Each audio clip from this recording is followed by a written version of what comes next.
Boa noite a todos. Nós vamos prosseguir com o Evangelho segundo o Espiritismo, de acordo com a programação que a doutora Marlene traçou para nós aqui nas terças-feiras, em homenagem ao aniversário de 150 anos desse livro fabuloso do ano passado. E nós hoje vamos continuar do ponto que foi falado na semana passada pelo nosso companheiro Beli, do capítulo 15. Fora da caridade não há salvação.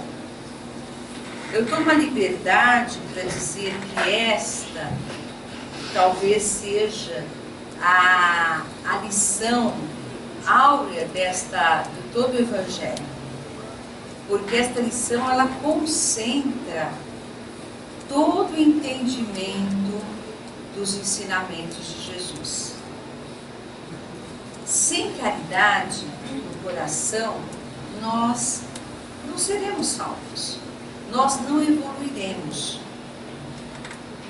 Prosseguindo aqui da parte do item 6, nós vamos falar da necessidade da caridade segundo Paulo de Tarso.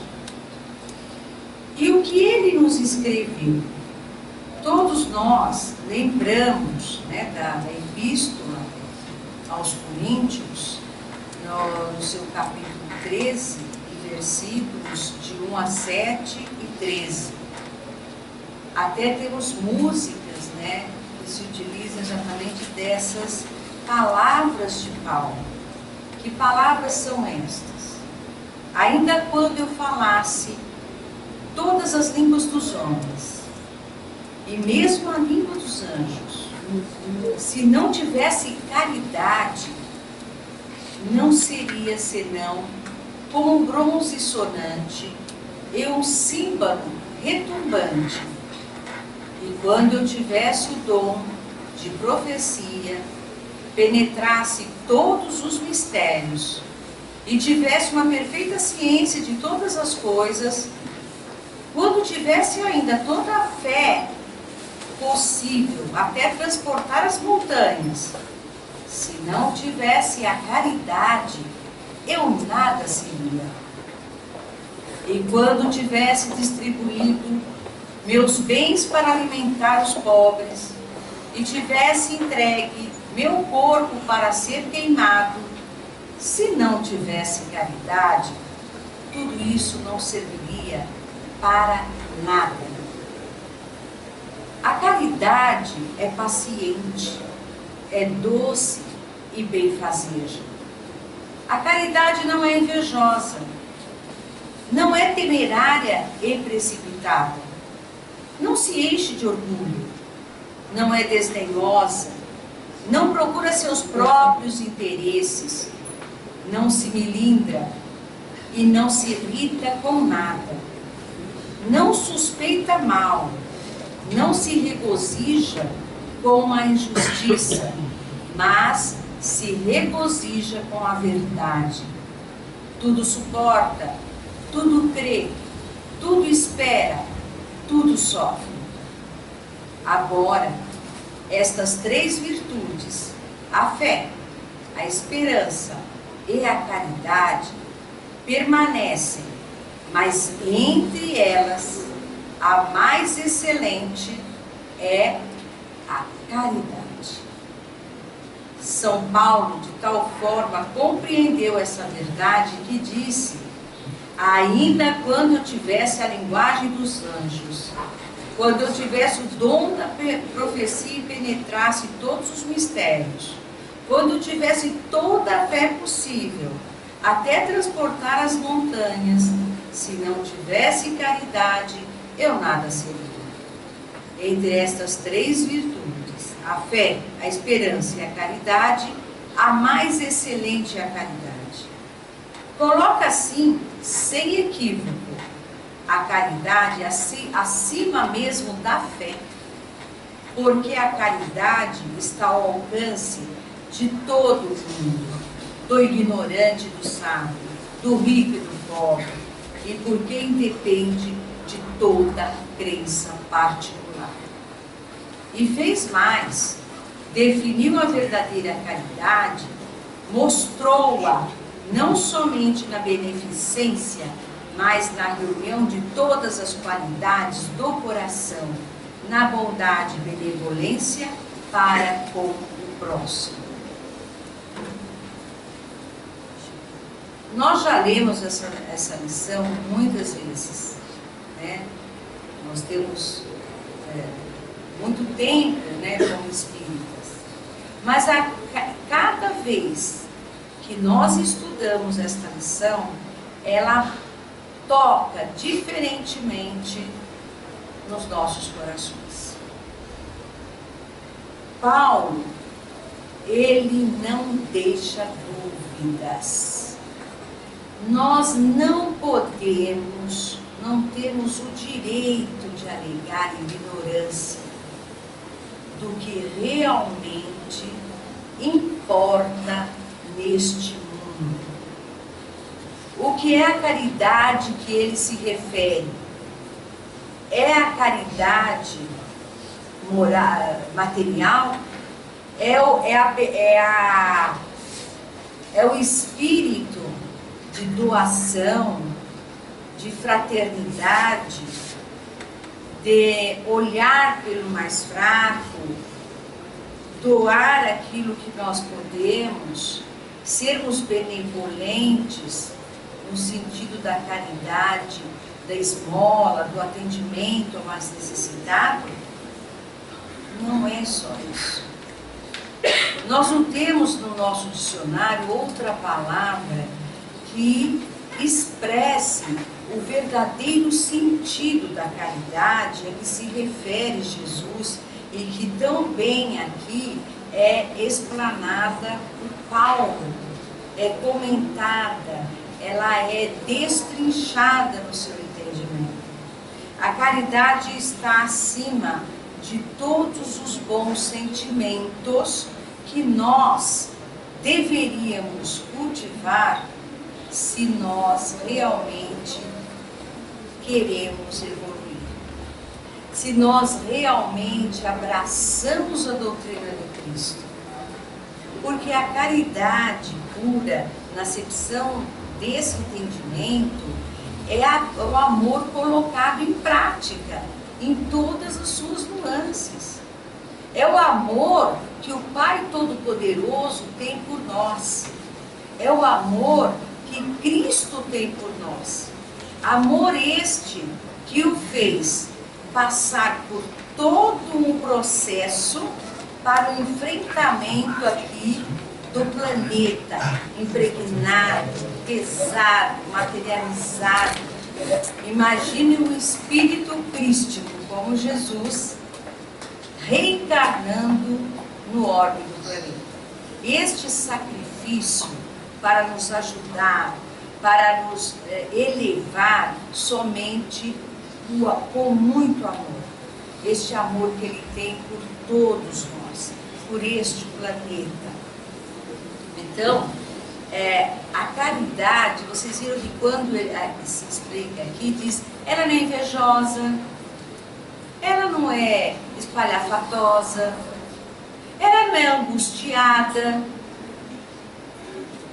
A caridade, ela não fala alto, ela se expressa por ações efetivas, positivas, de amor ao próximo, sem alarde, sem medo, sem desespero. A caridade é o sentimento para ser colocado em prática em todos os momentos da nossa vida. É na gratidão por tudo que temos. É no olhar o outro sem azedume, sem criticá-lo em pensamento. É termos paciência com o outro, não aquela paciência enfadonha, mas a paciência de quem compreende, de quem se vê no outro. Isto é caridade. sem falarmos do perdão. O perdão é uma expressão de caridade. Porque a falta de perdão é completamente contrário ao sentimento de caridade. É o relevar, é o compreender o outro. Nós estamos dispostos a isso?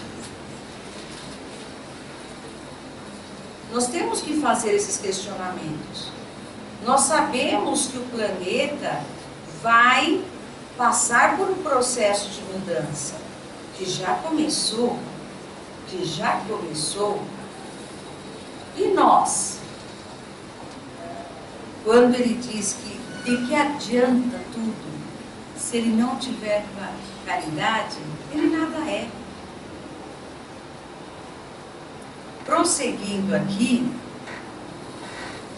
nós temos a máxima, o dogma da Igreja Católica, já um dogma proclamado lá nos idos dos anos 430, e depois foi proclamado no quarto concílio de Latrão, enfim, que é o dogma: fora da igreja não há salvação. Fora da igreja não há salvação. E fora da verdade não há salvação. Vamos ver o que nos traz aqui no Evangelho, Paulo, nas explicações, ele enquanto Espírito, como que ele explica. Enquanto a máxima, fora da caridade não há salvação, se apoia sobre um princípio universal e abre a todos os filhos de Deus acesso à felicidade suprema, o dogma, fora da igreja não há salvação, se apoia não sobre a fé fundamental em Deus e na imortalidade da alma, fé comum de todas as religiões, mas sobre a fé especial em dogmas particulares. É exclusivo e absoluto. Em lugar de unir os filhos de Deus, os divide. Em lugar de os excitar ao amor de seus irmãos, alimenta e sanciona a irritação entre os sectários dos diferentes cultos, que consideram reciprocamente como malditos na eternidade, fossem eles parentes ou amigos neste mundo, desconhecendo a grande lei da igualdade diante do túmulo, os separa até no campo do repouso.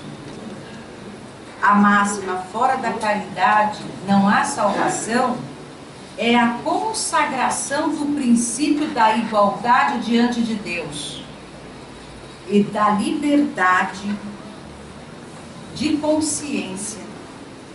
E qualquer que seja a sua maneira de adorar a Deus, eles se estendem as mãos e oram uns pelos outros. Como o dogma fora da igreja não há salvação, o pai não ora pelo filho, nem o filho ora pelo pai, nem o amigo pelo amigo, desde que se julguem reciprocamente condenados para sempre. Esse dogma, pois, é essencialmente contrário aos ensinamentos do Cristo e à lei evangélica. Então, ele faz aqui um comparativo entre a declaração, né, fora da caridade não há salvação, a máxima, e o dogma, fora da igreja não há salvação. Fora da igreja não há salvação, ele não guarda nenhuma sintonia com o ensinamento do Cristo, porque parte do pressuposto de que todos que estão fora da igreja não têm salvação, estão condenados, certo? São menos perante aqueles que fazem parte da igreja. Então é um dogma seletivo, errôneo. Ele não parte da lei do amor ao próximo. A partir do momento em que ele vê no próximo, por este próximo não compartilhar-lhe, certo, o mesmo credo, ele não seja merecedor do seu amor, do seu valor, da sua ajuda. E ele fala aqui uma coisa bem interessante, porque nem com a morte dos entes queridos que estejam fora da igreja se reconhece, né, a sua igualdade perante Deus, né? Então, ou seja, somente os eleitos que estão na igreja é que têm a salvação, é que estarão perto de Deus um dia, né? E aí, ele também fala uma coisa interessante aqui, que ele divide, esse dogma divide a humanidade e não une.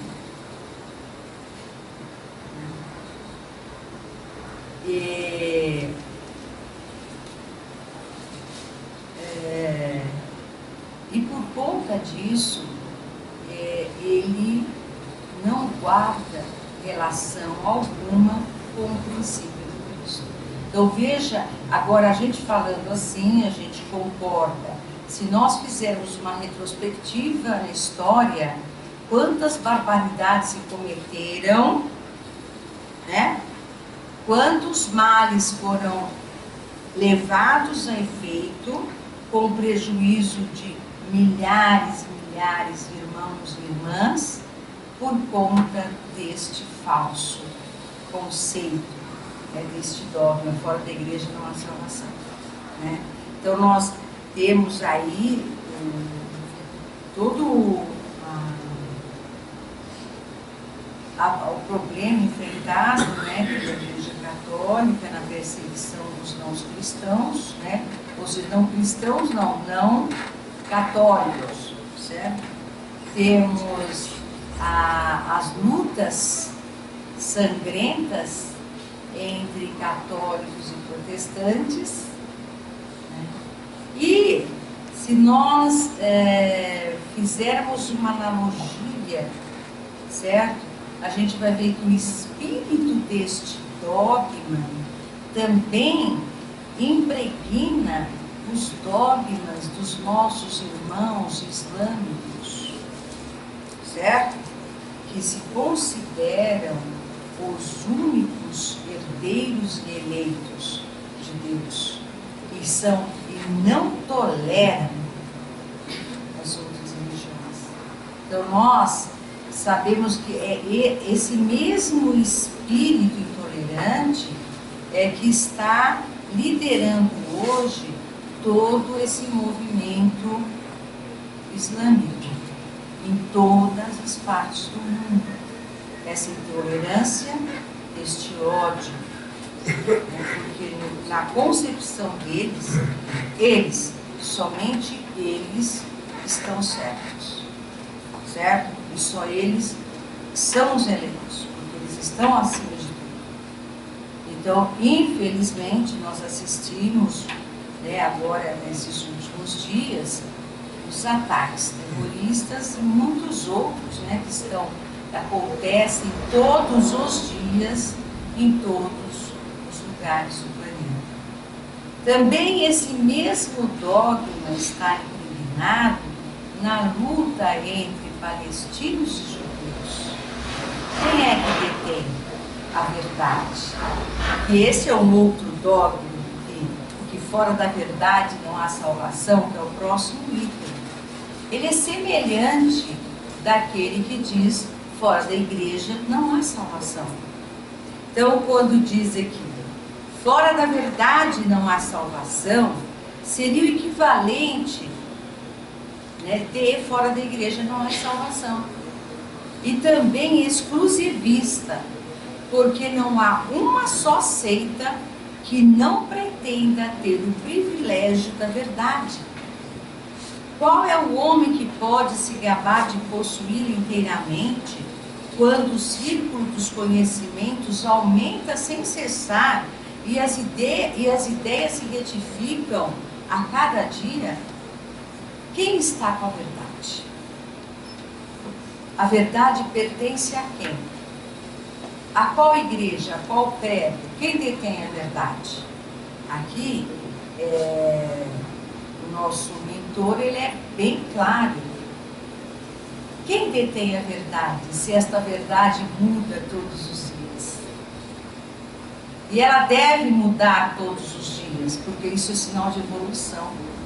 Na medida em que nós evoluímos, nós vamos adquirindo mais conhecimentos, nós vamos agregando valores às nossas verdades antigas. E o que era verdade ontem, hoje já não é a pura verdade. E não tem mal nenhum nisso. Ao contrário, isso é progresso. Por esta razão, fora da verdade não há salvação, não procede. Não procede, porque ninguém tem a verdade. E aí também tem uma carga muito grande do elitismo, do orgulho, do separativismo. As consequências mais visíveis são esses fatos que eu falei há pouco, do que nós estamos enfrentando, né, com milhares de mortes, injustiças, em nome do que, gente? Da verdade. Que verdade? Quem está com ela? Ele diz aqui na sequência que além dessas ideias se alterarem todos os dias e, portanto, incidindo na mudança da verdade, no desenvolvimento de novas verdades, se é que a gente pode dizer assim, a verdade absoluta não pertence senão aos espíritos de ordem elevada, e a humanidade terrestre não poderia pretendê-la, porque não lhe é dado todo saber. Então, há pouco o Mayra estava falando, mas nós não dominamos no nosso campo visual nenhum, só um oitavo, porque um oitavo. Então, já como percebe, nós, quem somos nós aqui no planeta? Né? E a verdade não está nas nossas mãos. Estão no conhecimento dos espíritos excelsos, que não estão aqui. Espíritos que, por amor a nós, eles lideram, sim, as grandes ações lá do mundo sideral para nos ajudar aqui neste planeta. Eles têm a verdade.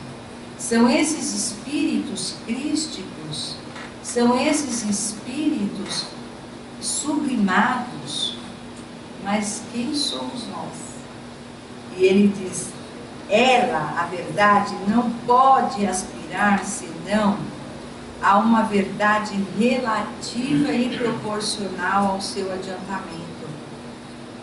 A humanidade não poderia pretender esta verdade, certo? A não ser relativa e de acordo com a nossa situação espiritual de hoje, com a nossa evolução.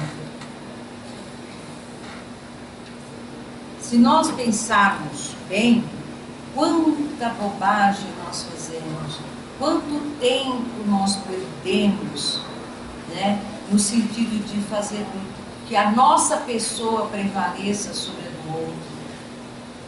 Quanto tempo nós perdemos em não perdoar porque nós nos sentimos os prejudicados, certo? E não nos dispomos a compreender o outro. Quanto tempo a gente perde com coisas menores do dia a dia, as picuinhas, né? Damos importância, às vezes, por alguém que é um motorista incauto que nos corta e nos dá um susto, né, quando estamos dirigindo. É o suficiente para que a gente perca totalmente o nosso equilíbrio. Quando nós não concordamos no ambiente profissional com as tomadas de decisões, quando nós não aceitamos as pessoas que forçosamente nós temos que estar sob a sua liderança, e nós os aborrecemos, nós os revoltamos.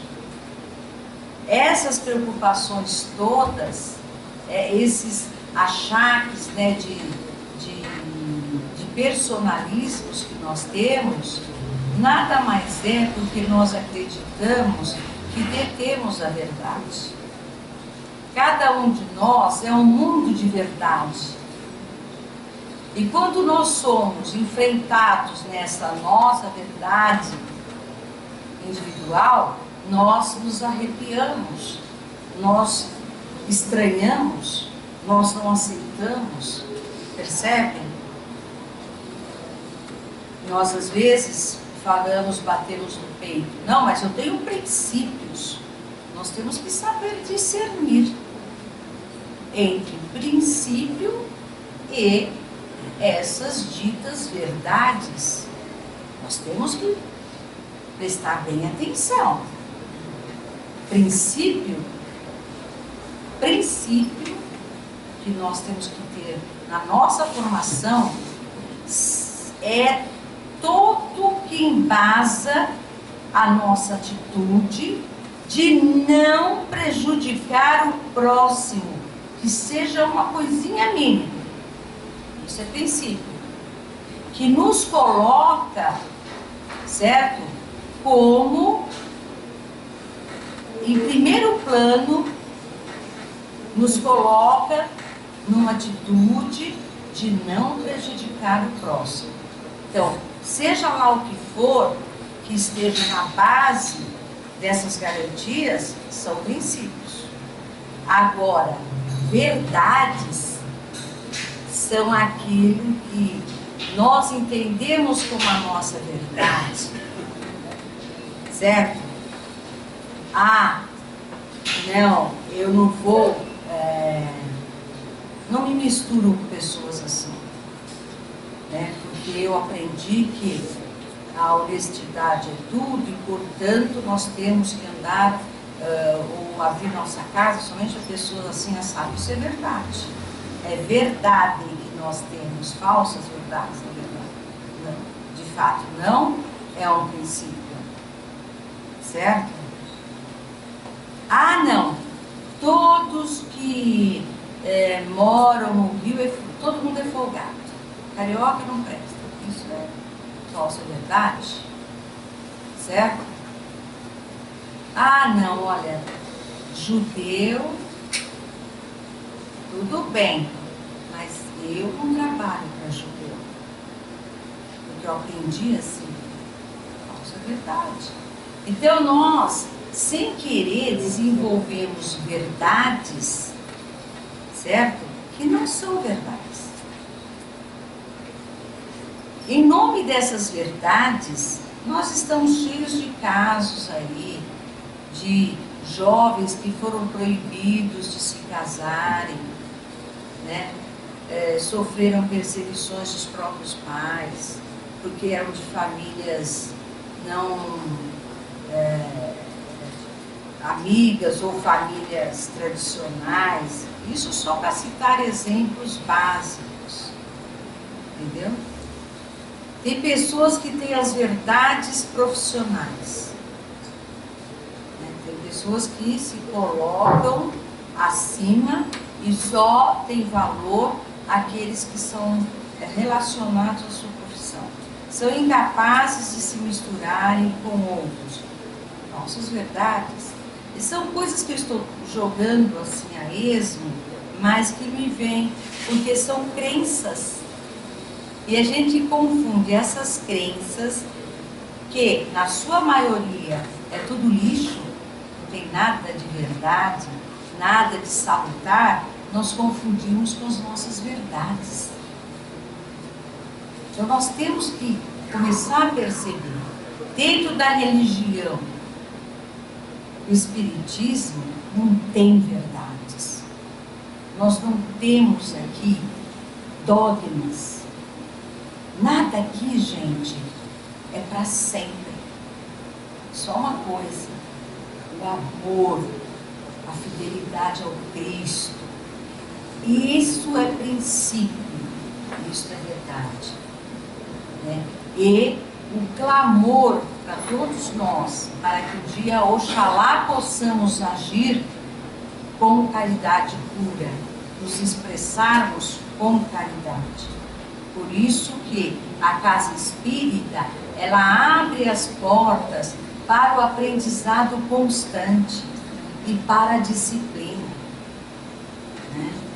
Então, se alguém vem ao Espiritismo, simpatizou, começa a frequentar a casa espírita e logo começa a querer que os irmãos e irmãs dos seus relacionamentos pensem como ele, porque afinal o Espiritismo tem achado errado. Nós temos que respeitar todas as religiões. Ele vai falar isso aqui mais para frente, eu acho.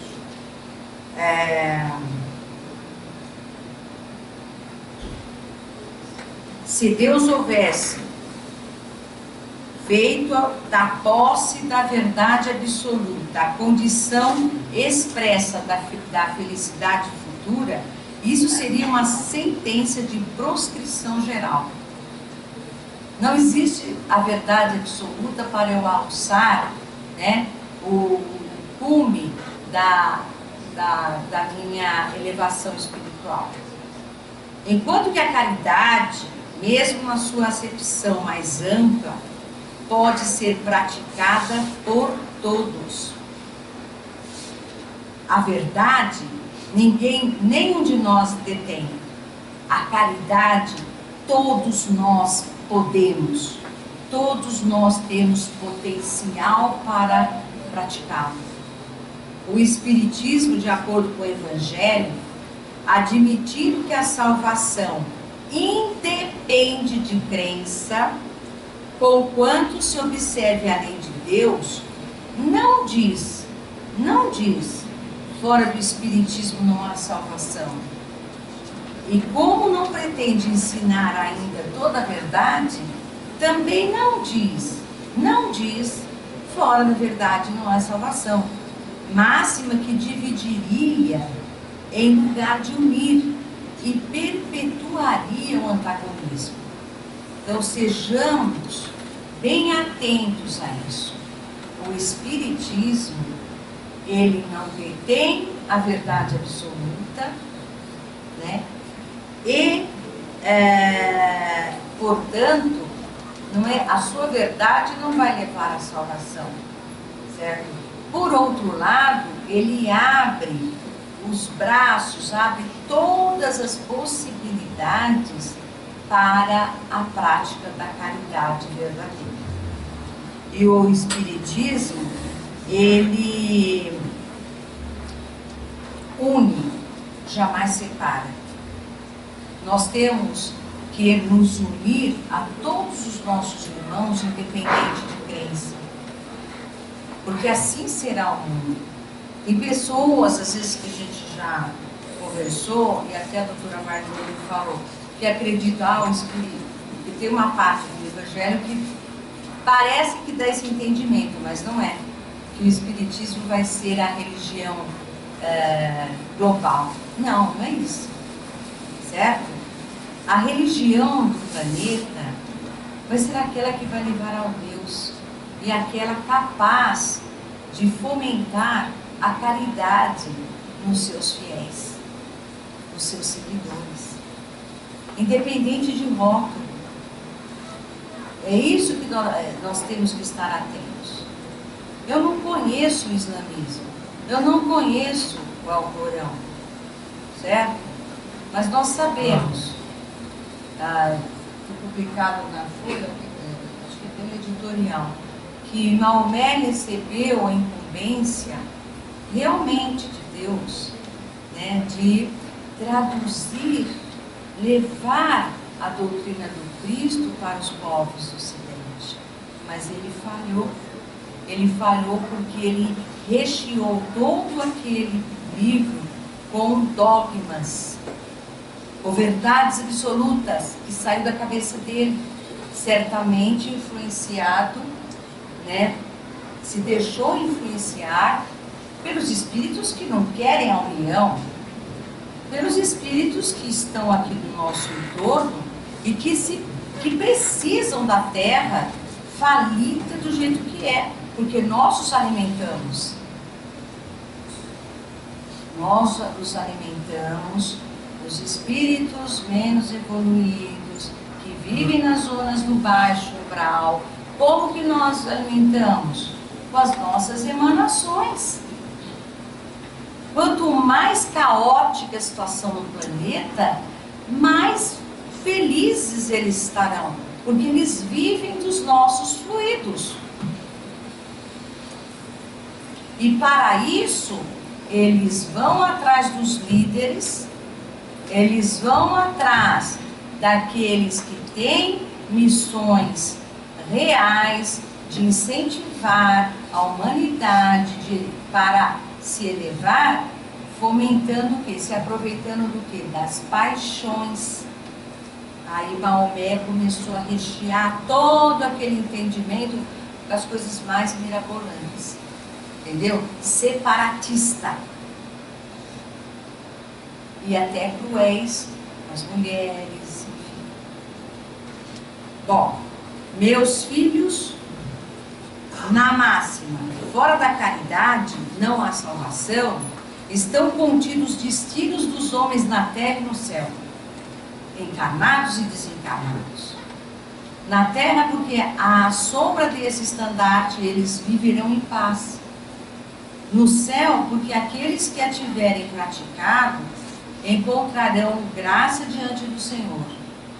Esta divisa é a luz celeste, a coluna luminosa que guia o homem no deserto da vida para conduzi-lo à terra prometida. E brilha no céu como uma auréola santa na fronte dos eleitos. E na terra está gravada no coração daqueles a quem Jesus dirá: passai à direita, vós os benditos de meu Pai. Vós os reconhecereis pelo perfume de caridade que espazem ao seu redor. Quando eu leio essa parte, eu lembro de Chico Xavier, né? Então, vós os reconhecereis pelo perfume de caridade que espazem ao seu redor. Nada exprime melhor o pensamento de Jesus, nada resume melhor os deveres do homem do que esta máxima de ordem divina. Então, esta máxima não é de ordem humana, ela não foi traçada num concílio, uma reunião, certo? Não saiu da cabeça de um homem comum. Ela é uma máxima inspirada, Paulo, divinamente, por Deus. E quem conhece a vida do Paulo sabe o que ele significou para o cristianismo. O Espiritismo não podia provar melhor a sua origem do que dando-a por regra, porque ela é o reflexo do mais puro cristianismo. Fora da caridade não há salvação, é o reflexo do mais puro cristianismo. Com tal guia, o homem não se perderá jamais. Aplicai-vos, pois, meus amigos, em compreender o sentido profundo e as consequências, e em procurar por vós mesmos todas as suas aplicações, ou seja, busquemos cada um de nós praticar a caridade, porque são em várias frentes da nossa vida cotidiana que nós podemos e devemos praticar a caridade. Submetei todas as nossas ações ao controle da caridade. Olha, essa frase, ela é profunda. Submetei todas as vossas ações ao controle da caridade, gente. Tudo que nós vamos fazer, vamos pensar, mas essa é uma ação caridosa? Ah, eu vou explodir porque estou com esse problema, esse outro vai acontecer. Calma.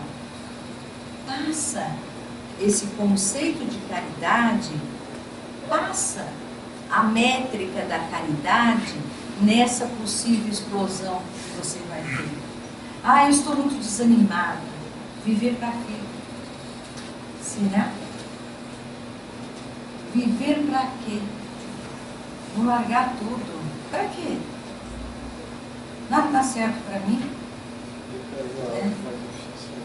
Pega coisas mais difíceis. Exatamente. Então, a pessoa que age assim, fala, mas coitada, se a pessoa está passando por uma depressão, o que ela pode fazer? A depressão. Depressão. Quando nós ficamos deprimidos, ou a pessoa que sofre, tem a patologia de depressão, ela está focada única e exclusivamente nela. Quando se fala em caridade, é olhar para o lado. Será que ela está lá jogada, largada? Quantos estão sofrendo por ela estar assim? É uma ação de caridade? Eu tenho certeza que quando se passa o crivo da caridade na pessoa que está com depressão, ela vai ter uma força maior, ela vai conseguir se levantar, ela vai conseguir se reunir forças para sair desse estado, porque ela vai estar sendo impulsionada pelo quê? Pelo amor. Porque o amor vai levá-la à prática da caridade. Estou dando exemplo, pessoal. Bom, aplicai-vos, pois, meus amigos, em compreender o sentido, né? Submete em vossa consciência, vos responderá. Se nós respirarmos e pensarmos, qual seria a melhor, né, forma? Quem que eu estou prejudicando? E para mim, o que seria melhor agora? Né? E automaticamente a nossa consciência, porque Deus está presente na nossa consciência, vai nos dar a resposta. Mas para isso nós temos que ter o quê? A atitude caridosa. Não somente ela vos evitará de fazer o mal, mas vos levará a fazer o bem. Porque não basta uma virtude negativa, é necessário é necessária uma virtude ativa. Para fazer o bem é preciso sempre a ação da vontade, como nós acabamos de falar.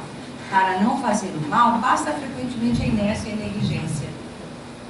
Então a caridade dá um pouquinho de trabalho, viu, gente? Porque tem que sair do lugar comum e tem o que fazer algo, certo? Então ela não, eu saio da zona de conforto. Ninguém pratica caridade ficando na zona de conforto. Na zona de conforto é aquela lá, deixa eu quieto. Fico quieto aqui, não faço mal para ninguém, certo? Zona de conforto, quem é que está ganhando com isso? Você?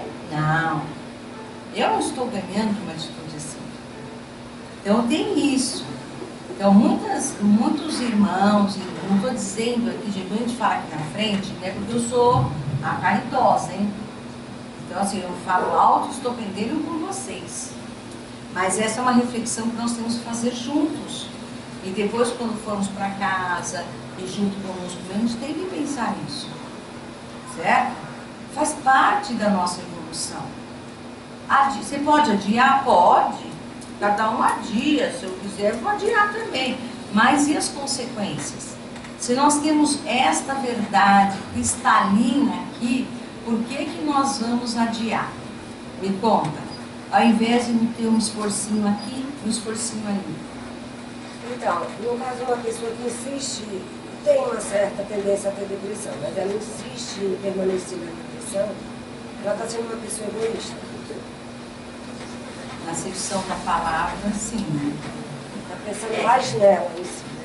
Infelizmente. A pessoa fala assim, mas coitado, não sei, desculpem, mas não é só na doutrina que você conclui por isso, mas há várias correntes aí da psicologia já também consideram assim. Porque essas pessoas... Porque as ciências que estudam o comportamento humano também têm considerado assim, entendeu? Mas nós, diante de uma pessoa assim, temos que fazer a nossa parte, sermos caridosos, né? Procurar, de certa forma, influenciar essa pessoa, fazê-la ver, né? E também não adianta a gente ficar com o dedo em risco, por mais bravo que a gente fique, né? Então, a caridade é em todas as frentes da nossa vida. E finalizando aqui, ele diz, meus amigos, agradecei a Deus que vos permitiu pudesses gozar da luz do Espiritismo. Não porque só aqueles que a possuem podem ser salvos, não é por isso não. Não é porque o Espiritismo é a única, né, corrente que vai nos levar, não é por isso não. Mas porque vos ajudando a melhor compreender os ensinamentos do Cristo, ela vos faz melhores cristãos. Então, olha, o potencial da nossa doutrina é esse. Como aqui não tem dogma, é ali, ó, eu tenho que estudar e não tem nada escondido, não tem interpretações mirabolantes nem indiretas, ela nos ajuda a entender melhor os ensinamentos evangélicos, certo? Fazei, pois, que em vos vendo se possa dizer que o verdadeiro espírita é o verdadeiro cristão. Não, desculpa. Que se possa dizer que o verdadeiro espírita e o verdadeiro cristão são a mesma coisa.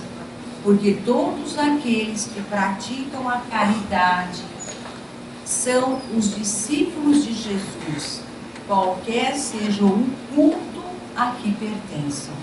Então veja bem, qualquer indivíduo que pratique a caridade, ele é um verdadeiro cristão, independente do culto que ele elegeu para se guiar na vida. Vocês entendem? Então aqui são palavras do apóstolo Paulo, né, que foram psicografadas em Paris em 1860. Então essa lição é para a gente ler, reler, refletir, internalizar dentro de nós, porque a caridade ela reúne várias atitudes, né, benéficas, de paciência, de tolerância, de unificação, de amor pelo próximo, independente mesmo da origem dele, do credo, se ele compartilha com as nossas ideias ou não, se ele é estrangeiro, né? Então, no ano passado, com a Copa do Mundo, eu realmente fiquei muito chocada. Eu não esperava a reação que muitos de nós brasileiros teve, né? Foi na Copa, não? Que foi o movimento contra os tiros? Foi na eleição. Foi na Copa. Na Copa, tudo bem, foi uma tragédia, mas passou. Mas, desculpa, gente, nas eleições, expressão democrática de um povo, nós assistimos, infelizmente, né, uma demonstração de fora da verdade não há salvação. Fora da verdade não há salvação. Ou seja, votarem quem votaram, se virem, porque a verdade não foi? E de ambos os lados. E o que isso provocou? Infelizmente nós assistimos aqui aquele movimento separatista em dividindo o Brasil. Olha, gente, nós temos que agradecer muito a Deus, a Jesus, porque ele realmente os Espíritos devem ter trabalhado muito, sabe? Para que essa bobagem, esse movimento não progredisse, porque que foi reforçado e teve alinhação ali dos colegas não, né, mais excluídos que a gente lá, né, dos mais imperfeitos, vamos chamar assim, que não despertaram para a luz do amor, que teve, hein? E nós, graças a Deus, né, realmente temos que agradecer pelo amparo que nós recebemos para que essas falsas verdades não prevalecessem, certo? Então, é só uma coisa que veio à minha cabeça, que é o que acontece quando nós entendemos que somos os donos da verdade. As guerras nascem assim. Cada lado é o dono da verdade. Né? Pois eu só vi um fato muito interessante, foi do Papa, lá no Sri Lanka, sendo recebido pelos budistas, e ele falou que a diversidade de religiões favorece ao conhecimento. Achei um lado interessante, dentro desse mundo que nós estamos vivendo aí de caos. Muito interessante essa lembrança. O nosso companheiro está lembrando do episódio do Papa no Sri Lanka, né?